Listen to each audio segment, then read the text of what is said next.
arquitetura social, tem um espaço muito maior, todo um espaço de dúvidas, de construção de ideias, de identidade de género, de muitas situações, onde o facto de haver aqui um lag, um espaço grande, leva-nos a tentar perceber se temos que alargar a idade da adolescência e, portanto, vamos falar um bocadinho mais sobre isso. Aqui tem um gráfico que mostra as diferentes idades conceptualizadas e, portanto, conseguem ver aqui no gráfico current definition da adolescência, portanto, a definição atual, tal como no OMS fala, 10 a 19 anos, portanto, temos aqui entre os 10 e os 20, portanto, é o quarto traço vermelho a contar de cima, e vários estudos, este é um estudo australiano, penso eu, que mostra que à partida nós devemos alargar esta idade da adolescência para um bocadinho mais tarde, por todos os motivos e mais alguns, e portanto várias sociedades europeias também já começam a adotar isso. Aqui colocando questões, portanto, isto aqui, o meu objetivo é tentar, já que eu vou falar no sono da adolescência, falar do adolescente, depois falar do sono e depois no fim juntar os dois. Portanto, existe a adolescência sem puberdade? É possível quando nós temos puberdades tardias, quando uma puberdade se inicia de uma maneira tardia, os jovens, portanto, podem já estar numa adolescência cronológica e ainda não exibir características físicas de puberdade. Por outro lado, podemos ter uma pessoa com sinais de puberdade ainda não adolescente. Sim, em casos de puberdade precoce, portanto, estas características quando começam antes dos 8 anos em meninas e nos 9 anos em meninos. Isto é importante, portanto, só para vocês verem até que idade, não sei se existe essa noção, mas a idade até a qual nós temos a pediatria a ver tem variado, ou seja, até 87 era até aos 14 anos, depois até 2020 dependia muito do serviço de saúde, até 2010, entre 2010 e 2000, portanto até esta fase, vemos até aos 18 anos, e já existem vários hospitais e serviços de pediatria que começam a considerar e a publicar artigos científicos no sentido de eventualmente termos que alargar esta idade para uma fase mais tardia, porque começamos a ver que o desenvolvimento cognitivo, o desenvolvimento do lobo frontal, todo um conjunto de questões biológicas que diferenciam um adulto de uma pessoa mais nova acontecem até idades mais tardias. Este slide vou passar de uma maneira muito rápida, só quero dizer que a ideia da adolescência é tão variável que varia de país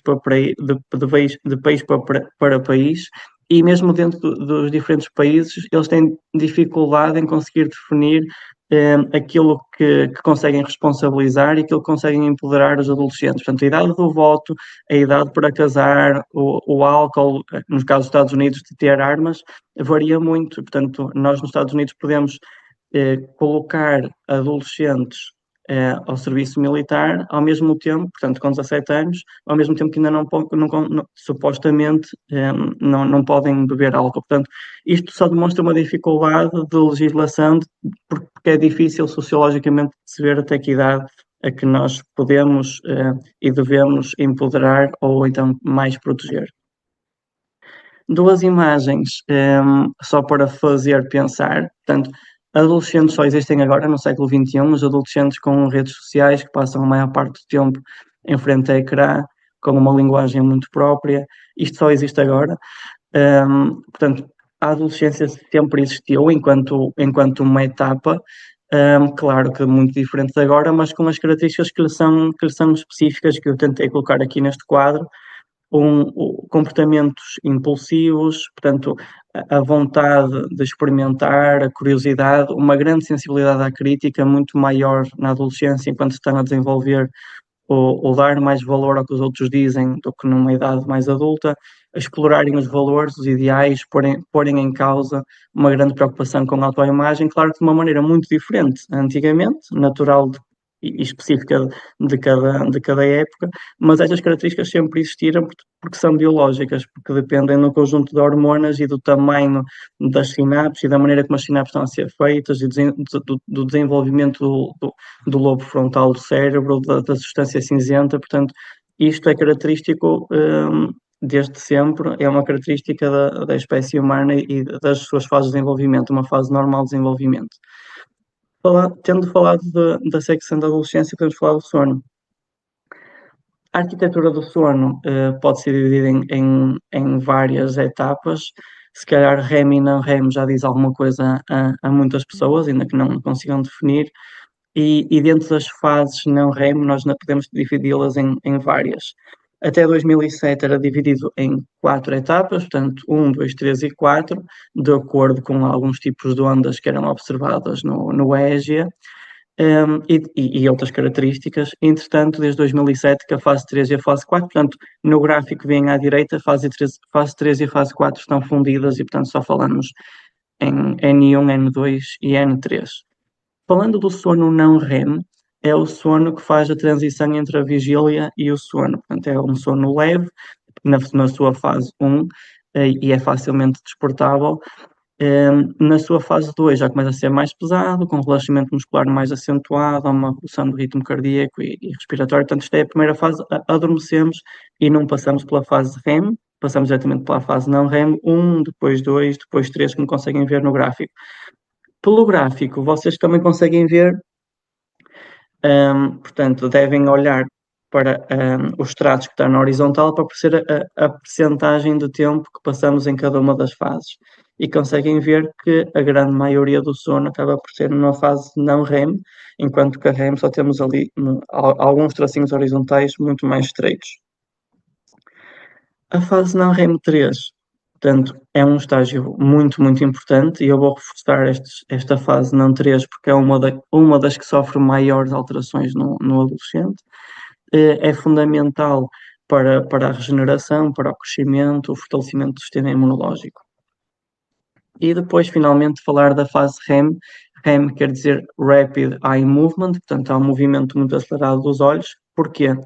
Nesta fase, há uma alta atividade cerebral e há paralisia de todos os músculos, exceto os músculos de controle, portanto, todos os músculos de controle voluntário, exceto estes, os movimentos os músculos extraoculares, e, portanto, nessa fase, na fase com sonho muito vívido, conseguimos ver que os olhos mexem-se muito rapidamente. Nesta fase REM, que normalmente corresponde a 20-25% do ciclo total, portanto, ocorre cerca de 90 minutos após o início do sono. Tínhamos falado para focarmos um bocadinho na fase não REM, de regeneração, de repouso, e é uma fase que diminui muito, portanto, a sua arquitetura diminui. Dentro da sua arquitetura, é uma das fases onde a sua percentagem diminui muito na idade da adolescência, e a culpa não é dos adolescentes, portanto, não podemos falar de culpa aqui, é uma característica natural, claramente fisiológica.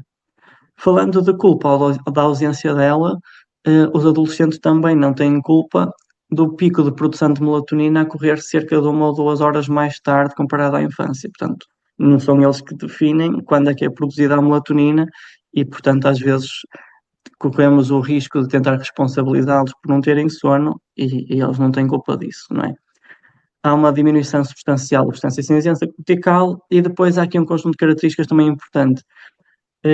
Todos nós sabemos quando começamos a sentir sono, quando começamos a sentir uma pressão nos olhos, os olhos começam a fechar, há uma pressão homeostática para o sono que todos nós temos. A essa pressão, os adolescentes são muito mais resistentes. Portanto, nessa fase de desenvolvimento, eles vão ter essa pressão para dormir muito mais tarde e sentem muito menos. Portanto, é normal que eles tenham um sono também numa fase mais atrasada ou que demore mais tempo do que propriamente quer na infância, quer na idade adulta. E depois há fatores externos que também afetam o sono do adolescente. E sem dúvida, um dos mais marcados é o horário escolar. Infelizmente, para os adolescentes, não são eles que marcam os horários das escolas e por eles se desse, ou pela grande maioria, não começavam as aulas às 8h30, se calhar começavam às 9h30 ou às 10.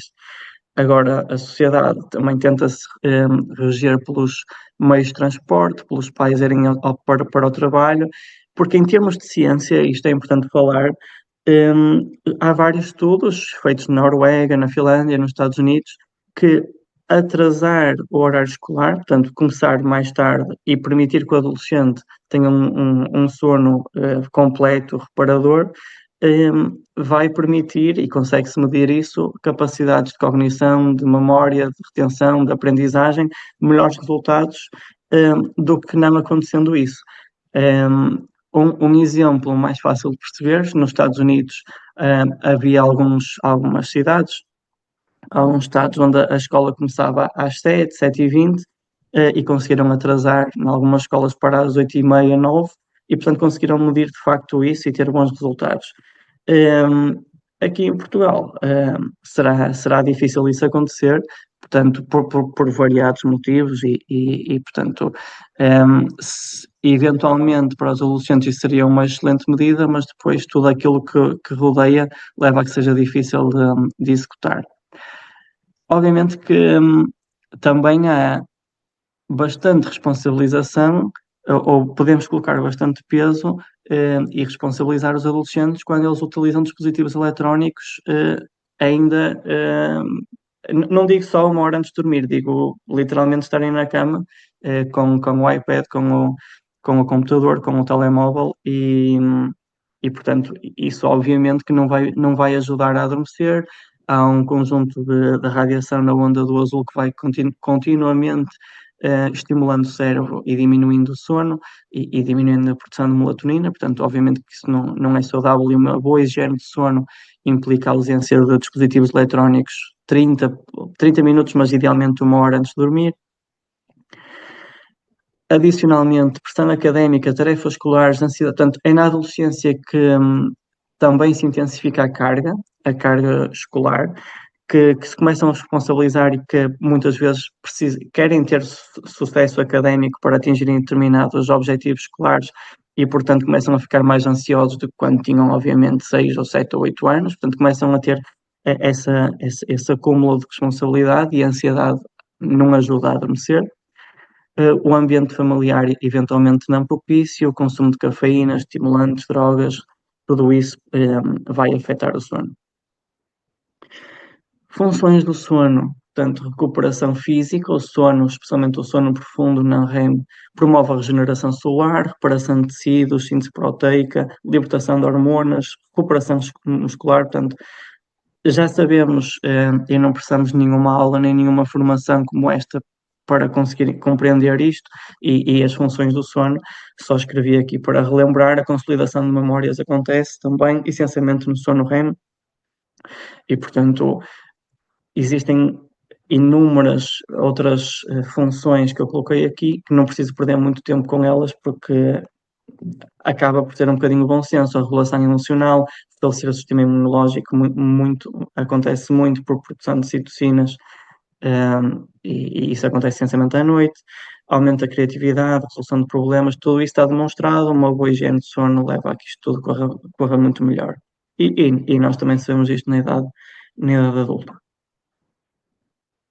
Aqui está uma pergunta muito importante: quantas horas devem dormir os adolescentes? E eu até posso, antes de colocar o próximo diapositivo, e sei que não é neste momento a fase de perguntas, mas posso deixar agora um espaço de uns 30 segundos para escreverem no chat, para depois no fim eu olhar e tentar perceber qual é que era a vossa percepção de quantas horas devem dormir nesta fase. Portanto, se alguns de vocês conseguirem colocar as idades, eu até vou abrindo aqui para ver se consigo ver. Ora bem, portanto, já estou a ter várias, até posso analisar este tema agora. Muitas respostas, todas elas a apontarem para aquilo que eu vou responder, portanto, resposta impecável. 8 a 10, 8 a 9, 10, depende de cada sujeito, também acaba por ser verdade. 8 horas, 8 a 10, muito bem, ok. Portanto, se isto aqui fosse um teste, estávamos todos a ter um excelente resultado. Ora bem, deixa-me aqui minimizar o chat, porque então vou colocar aqui várias fontes que nos vão indicar as horas que mais sugeridas, digamos assim, e portanto normalmente entre as 8 e as 10 é a resposta que vamos encontrar mais vezes. o horário é variável, portanto, é influenciado por várias situações, se é fim de semana, se é dia de escola, obviamente, mas aquilo que eu também tentei perceber e que faz sentido perceber, estas horas são quem é que as diz? Ok, foi a SPP, uma Sociedade Portuguesa de Pediatria, também tem aqui outras fontes, fontes americanas, fontes da Sleep Foundation, fontes da Academia Americana de Pediatria, todas elas dizem mais ou menos a mesma coisa. Um, e este valor será um valor arbitrário, como é que é calculado, portanto, um, não é diretamente um valor calculado, é através de vários estudos, obviamente, que são realizados. Quando eu digo estudos, é estudos até, portanto, que acompanham os adolescentes durante longos anos, ou pelo menos meses, tentam comparar o número de horas que uns dormem, o número de horas que outros adolescentes dormem, e tentam perceber quais são aqueles que, em termos de saúde física, a longo prazo até de diabetes, de hipertensão, de obesidade, depois também comparando com desempenho académico, cumprimento de tarefas escolares, memória, tudo isso, tentar perceber quais são aqueles que conseguem melhores resultados e aquilo que faz mais sentido dentro da aquisição de competências normais. E este é o valor mais frequentemente encontrado. Portanto, eu coloquei aqui várias, várias fontes e todas elas apontaram um valor muito semelhante, e mesmo entre diferentes países. E aqui está um estudo muito engraçado, recente, portanto 2023 ou 2024, agora não me recordo, um estudo europeu que tentava colocar-se a questão de como é que os adolescentes andam a dormir, quais são os padrões sobre o sono na adolescência e tendo em linha de conta fatores sociodemográficos em 24 países diferentes, nos quais Portugal foi um deles. E eu achei este valor, portanto, ligeiramente esquisito, porque apesar de estar dentro, ou mais ou menos dentro dos valores que nós queremos, não me parece muito tendo em conta a realidade que temos, porque se virmos que a maior parte dos adolescentes tem escola às 8, às 8h30, para dormirem 8 horas e 21, tendo em conta que eles não acordam dentro da escola, portanto têm que acordar em casa, ir de transporte público, ou pelos pais, portanto, a contar com meia hora ou uma hora para esse valor, será que andam-se a deitar às 10h30 ou 11? Tenho as minhas dúvidas da experiência que tenho e, portanto, tentei perceber dentro do resto do estudo como é que eles conseguiam, se estas 8 horas e 21 tinham sido medidas com uma polissonografia, com aqueles relógios, os smartwatches, com métodos de actigrafia, e a resposta que encontrei no estudo foi que, para calcularem essas horas, o que foi questionado foi a que horas é que vão para a cama e a que horas é que acordam. Portanto, o a que horas vão para a cama, como todos nós sabemos, muitas vezes não corresponde bem à verdade, ainda por cima é uma pergunta colocada a adolescentes, os quais sabem aquilo que mais ou menos devem responder, mas que muitas vezes não respondem da maneira mais próxima da realidade possível e, portanto, há um condicionamento de resultados logo aí. Portugal não enviou os dados todos para este estudo, porque há partes que faltam e, portanto, não conseguimos fazer uma boa análise deste gráfico. Tem a ver com tentar perceber qual é a percentagem de horas que dormem relativamente ao habitual ou aquilo que é sugerido em dias de escola e em fins de semana. Não havia dados suficientes para calcular ao fim de semana, portanto, essa conta não foi feita, mas mesmo assim, outro estudo marca que só menos de 60%, menos de 6 em 10 adolescentes em Portugal é que dormem as supostas 8 ou 10 horas. Aqui já acredito um bocadinho mais. Outros estudos, aqui já não especificamente portugueses, 66% dormem horas insuficientes, 28% adormecem na sala de aulas, adormecem a fazer o trabalho de casa, e aqui à direita coloquei não diretamente adormecer na sala de aula, mas a prevalência pode ser semelhante. Aqui estava mais relacionado com adormecer ao volante, claro que a maior parte dos adolescentes não conduzem, mas havendo mais higiene de sono numa idade de 18 anos, se calhar aos 20 ou aos 21 ou aos 22, essa situação não vai melhorar, não vai ser dramaticamente diferente. E Portugal é dos países que vocês conseguem ver aqui a mais vermelho, o que é mau neste caso. E há consequências de dormir mal? Tal como os benefícios que são largamente conhecidos, as consequências também me parece fazer algum sentido, tanto o déficit de atenção, concentração, diminuição da memória, um sistema imunológico enfraquecido, portanto, tudo aquilo que são as vantagens, tudo aquilo que são as funções do sono ficam comprometidas, alterações do humor essas que se calhar já são frequentes e ficam ainda mais marcadas, problemas do controle de peso, a impulsividade, que já é uma situação largamente, subejamente conhecida nesta fase, ainda fica mais agressiva, digamos assim. Portanto, tudo isto são consequências de uma má higiene de sono. E então vamos agora passar a algumas características e problemas que existem nesta fase de desenvolvimento. Começando pela mais frequente, que é o síndrome do atraso da fase de sono. Portanto, como eu já vos disse, a produção de melatonina é mais tarde, o ritmo circadiano mais comum dos adolescentes é iniciar então esse sono também mais tarde. Esta situação de ter sono mais tarde é frequente na população geral? Não, 0,3 a 0,17%, inferior a 1%, inferior a 1 em cada 100, é raro. Nos adolescentes é praticamente 1 em cada 5, portanto há uma diferença muito marcada da prevalência desta situação na adolescência e na idade adulta e, portanto, temos que estar atentos a isso. Obviamente, também está associado a um histórico familiar de maneira marcada. Há uma hipersensibilidade à luz vespertina, isso pode ser um dos fatores precipitantes ou levar à cronificação, portanto, a que este quadro se mantenha. E eu aqui coloquei um gráfico para tentar explicar um bocadinho melhor essa situação. Portanto, childhood, a infância, as crianças a azul, a adolescência a verde, isto está a representar o quê? Portanto, na horizontal temos horas, tempo, e na vertical temos a produção de melatonina. E ela é produzida em duas fases, uma fase precoce, uma fase mais tardia. Se nós conseguimos perceber que na adolescência não só se inicia mais tarde, como não é mais curto, ou seja, o gráfico arrasta-se ele próprio para a direita e não fica encurtado. O que vai ficar encurtado é uma linha que vamos traçar, que é a hora de acordar para ir para a escola, e, portanto, eles vão acordar numa fase em que supostamente ainda estariam em sono profundo. A maior parte das vezes nós podemos constatar isso se repararmos que o adolescente típico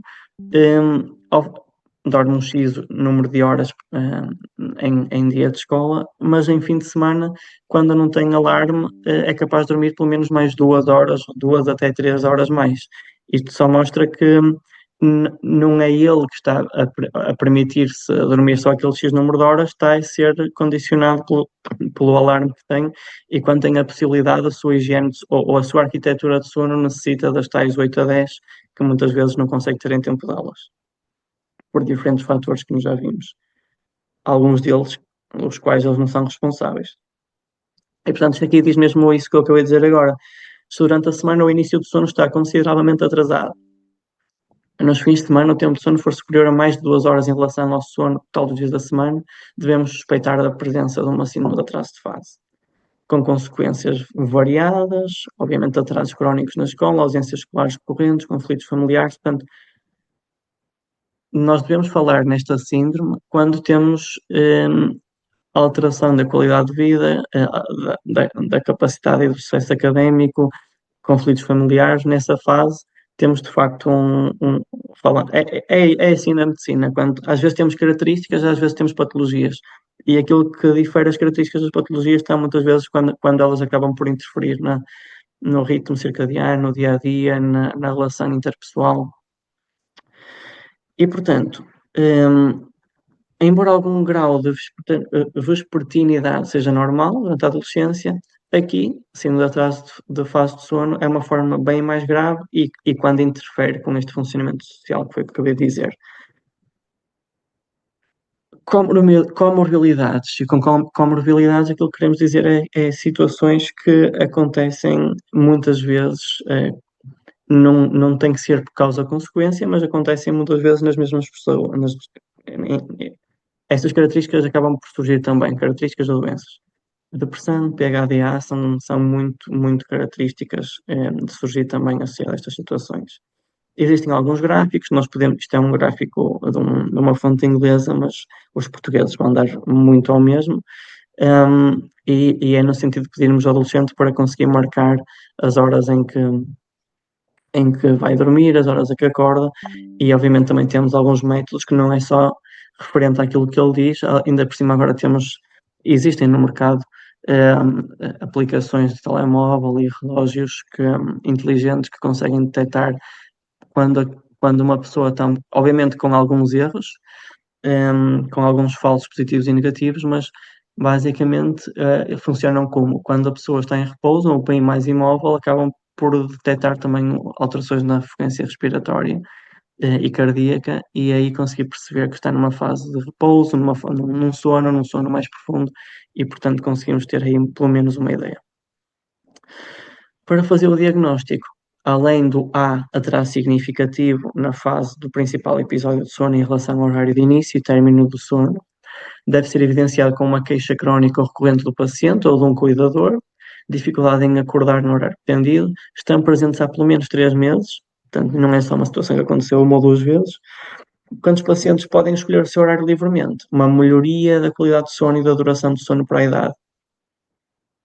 São necessários registros de sono, obviamente que existem algumas ferramentas um bocadinho mais adequadas, e quando a perturbação de sono não é explicada por outros distúrbios de sono, há vários, não vou falar aqui deles, alguns muito específicos e raros que nem não consigo sequer falar sobre eles, portanto vou falar aqui dos mais comuns. Que estratégias? Portanto, estratégias como minimizar portanto, as estratégias de higiene de sono são comuns à grande maioria das patologias, mas na adolescência temos que ter mais cuidado em minimizar ou eliminar até o consumo de cafeína, nicotina e álcool, evitar cestas durante o dia, evitar atividades estimulantes menos 2 horas antes, e até há quem, uma estratégia bastante agressiva, digamos assim, de ir avançando gradualmente os horários de deitar e acordar, ou seja, se ele anda-se a deitar à meia-noite e acordar às 7, de maneira gradual, isto vai-vos parecer muito radical e é um bocado, mas é uma maneira de tentar fazer reset ao cérebro. No dia seguinte, deitar às 2 e tem que haver permissividade da escola ou realizar em altura de férias, porque no dia seguinte, então, o que se faria era deitar às 2 e acordar às 9, no dia seguinte deitar às 3, acordar às 10, no dia seguinte deitar às 4, acordar, e assim sucessivamente, para que depois, com uma semana e meia depois da diferença, tentarmos com algum jet lag à mistura fazer um reset e o adolescente conseguir acomodar-se a que às 10 da noite seja o seu novo horário, obviamente com menos estímulo, com luminoterapia adequada, ou seja, começar a expor a luz solar, se calhar em direto ou até direta, dependendo obviamente da altura do ano, mas a partir das 6, 7 da manhã, exatamente isto que acabei de dizer. E depois temos estratégias farmacológicas, obviamente. A melatonina é a mais conhecida, basicamente atua diretamente no mecanismo. Se tentarmos, já que sabemos que a produção de melatonina está baixa, ok, está baixa, mas nós, se conseguimos suplementar, os seus níveis sobem, e ao subirem, a melatonina é uma hormona indutora de sono, e com a insónia nos adolescentes não é a maior parte das vezes durante o sono, é uma insónia inicial, portanto é demorarem a ter sono, não é acordarem às 4, 5 da manhã e depois dificuldade em adormecer, não é pelo menos o mais frequente. A melatonina é uma boa estratégia. Existe a insónia, uma diminuição do sono devido à dificuldade em adormecer, é comum, muito comum, os estudos variam nas suas percentagens, está associada à fadiga, perda de memória, irritabilidade, sonolência diurna, redução da motivação, energia.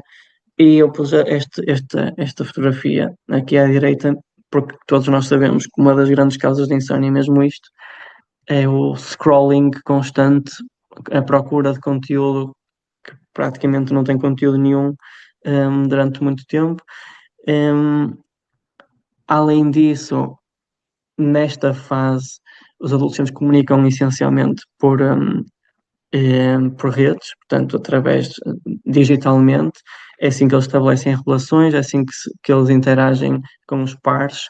é uma fase em que os amigos são, são o seu principal meio para desabafo, para criar relação, namoradas, namorados, e todos nós sabemos que as redes sociais são uma das maneiras pelo qual eles mais comunicam. E o antes de dormir é uma fase que eles estão habituados a comunicar mais, uma fase de descanso, onde têm a sua privacidade, onde sentem que conseguem colocar, pronto, conhecer-se e interagir e jogar, e portanto, esta é uma fase em que eles estão muito habituados a ter o seu próprio espaço, quando têm o seu próprio quarto, e não é ideal. Essencialmente naqueles. Há adolescentes que até conseguem gerir isso muito bem e conseguem manter um bom desempenho escolar e acordar a horas, mas vai haver outros que não, e portanto é nesses outros que devemos tentar atuar. Com estratégias, estas estratégias são estratégias que eu pedi ao ChatGPT para me escrever, tanto para tentar perceber se fazia algum sentido, e até porque são de bom senso, mas todas elas fazem. Portanto, estabelecer uma rotina regular de sono, limitar os dispositivos, como já falamos, criar um ambiente de sono adequado, uma temperatura confortável. Muitas vezes uma temperatura um bocadinho mais fresca do que calorenta é ideal, ou pelo menos mais favorável. Técnicas de relaxamento, obviamente evitar estimulantes e refeições pesadas à noite.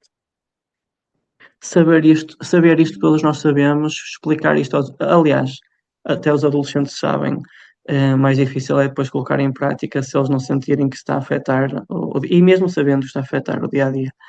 Praticar atividade física regular é fundamental. Fundamental, mesmo que eu não estivesse a falar sobre patologias de sono na sessão de hoje, praticar a atividade física regular parece-me fundamental para qualquer idade, mas diria fundamental mesmo na adolescência.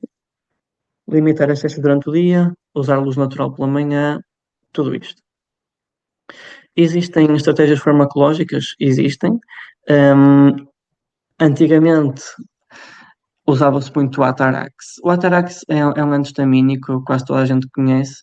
É um anti-histamínico, portanto, dentro dos anti-histamínicos de diferentes gerações, digamos assim, diferentes mecanismos também.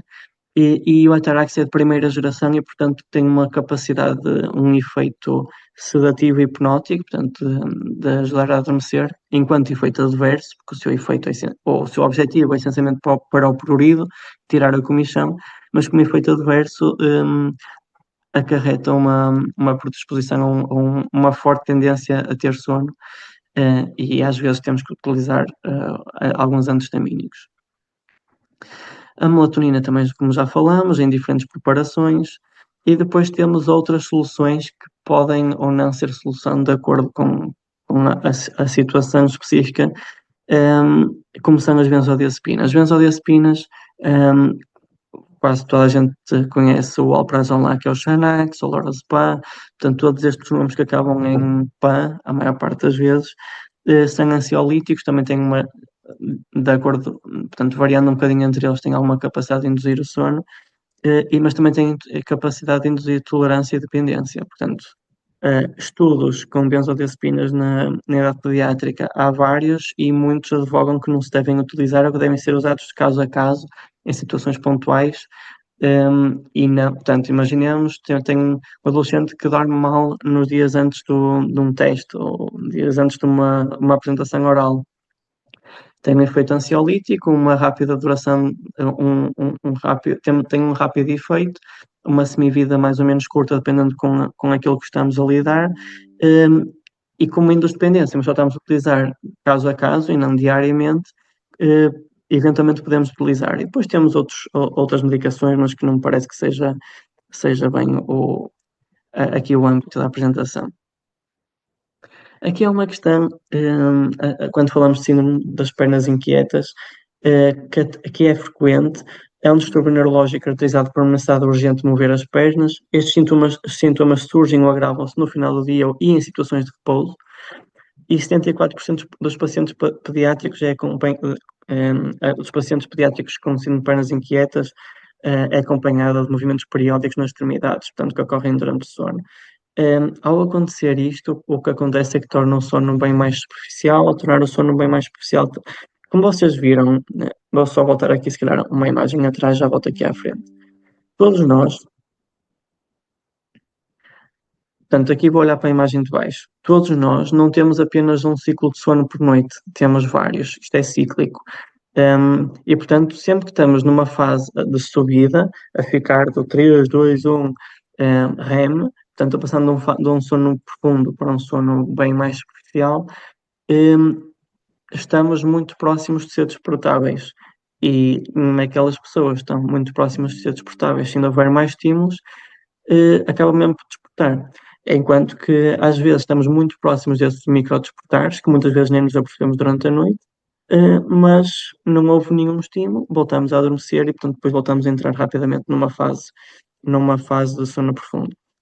Quando existe este síndrome, é muito mais fácil haver aqui de despertar e depois ser difícil de voltar a adormecer.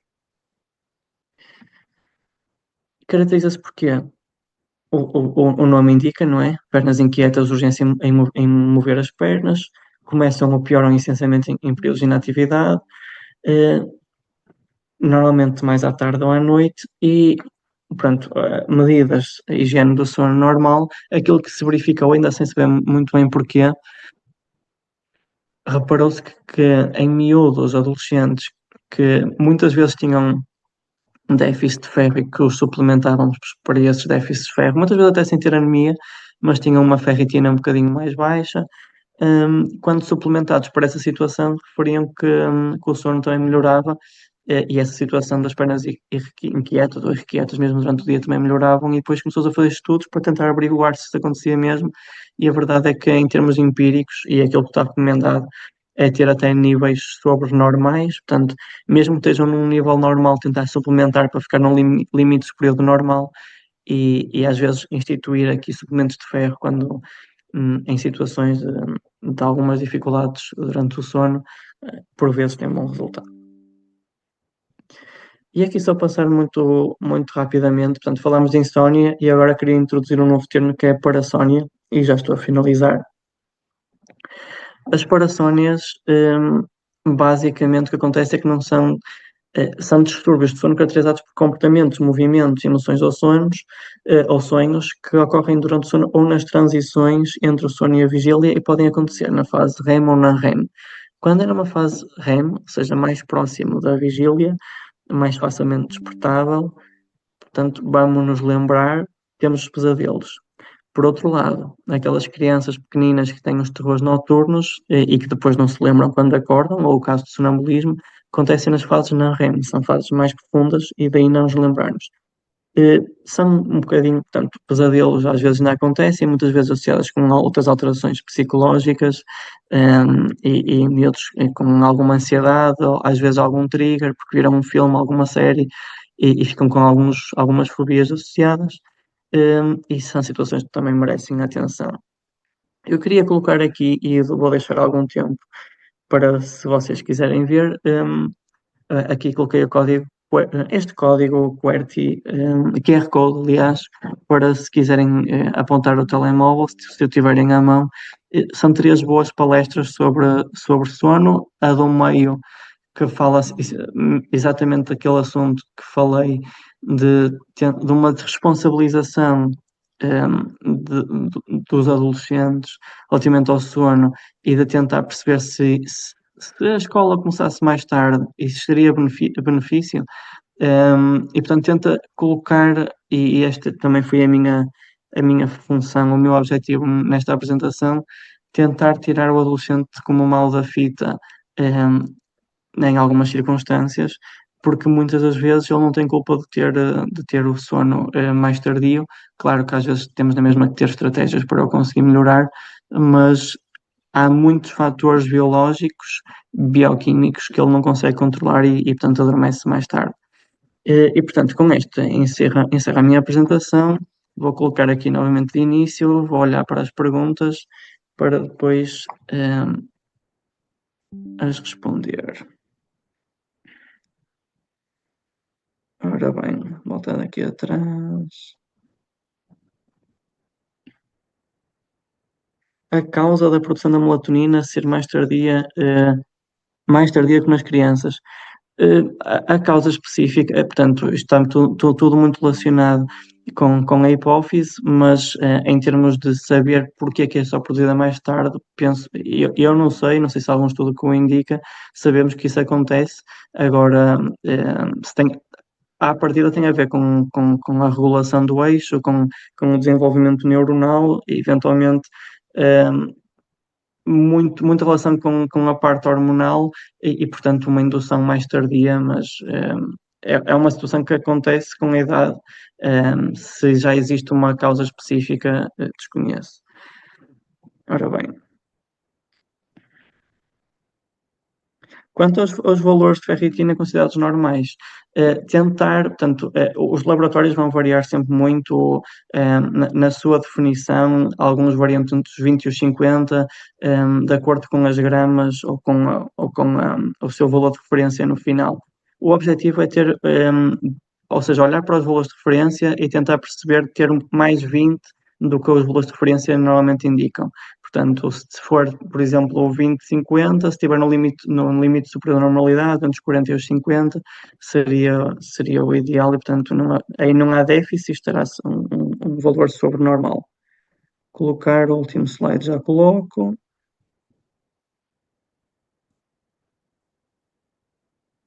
Falou em mais alguma função. Portanto, vou colocar aqui o último slide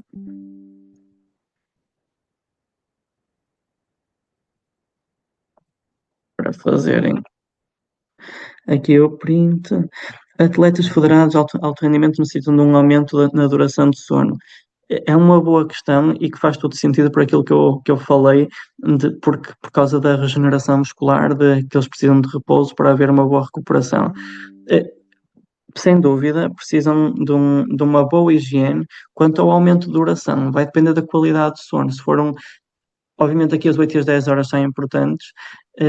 Se eles já sentirem que estão a ter um bom rendimento, à partida não necessitam ter mais que 10 horas, para ter para 11, para 12, poderá até não fazer sentido, até ser contraproducente, porque depois acabam por ter menos tempo para o treino e menos tempo para outras situações.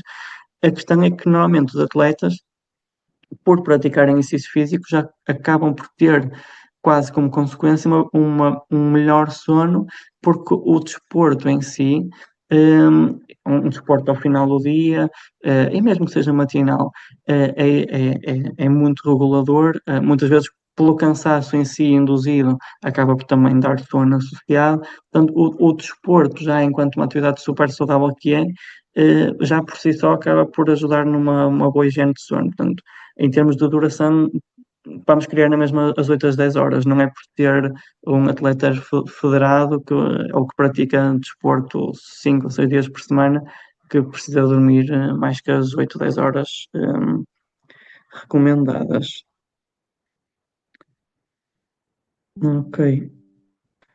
Espero que todos tenham levado alguma coisa desta apresentação, de tentar trazer alguma coisa para a vida real. Se conseguirem assistir a estas formações impecáveis, tentam dar a mesma perspectiva que eu, no sentido de nos colocarmos ao lado dos adolescentes. E foi um gosto fazer esta apresentação. Portanto, espero que tenham um resto de bom dia e um resto de uma boa semana.